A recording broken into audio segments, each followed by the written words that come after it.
বাচ্চা জন্মদানের জন্য বাচ্চা জন্মদানের জন্য হচ্ছে কতটুকু লিঙ্গের প্রয়োজনীয়তা আছে। আগের অংশগুলোতে আমি কিন্তু এই জিনিসটা আলোচনা করছি, সেটা হচ্ছে যে সাইজ গুলো এগুলো নিয়ে কিন্তু আমরা সবাই কম বেশি বোঝা কমপ্লিট হয়ে গেছে। এখন কথাটা হচ্ছে আমরা একটু সহজেই খেয়াল করি, প্লিজ ডোন্ট মাইন্ড, এখানে কারো কিছু মনে করা যাবে না। আচ্ছা, ফিমেল মাস্টারবেশন এটা কিন্তু হয়, প্রত্যেকের হয়।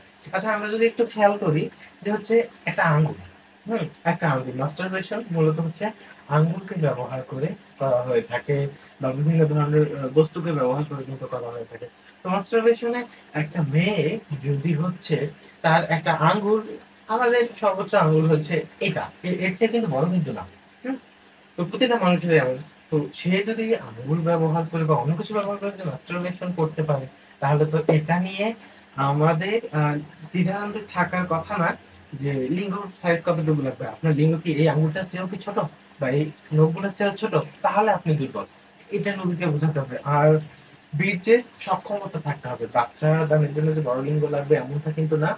বীর্যের হচ্ছে আমাদের সক্ষমতাগুলো লাগবে। এখন ওভুলেশন হলো, তার পরবর্তীতে হচ্ছে ওইটা জাইগোট গঠন করলো বা গঠন হলো। মূল কথা হচ্ছে যদি যৌনিকতায় ভালোভাবে ওই বীর্যটা পুরুষটা যদি পাঠায় দিতে পারে, বীর্যটা যদি চাইতে পারে, তাহলে ওখানে হয়ে যাবে।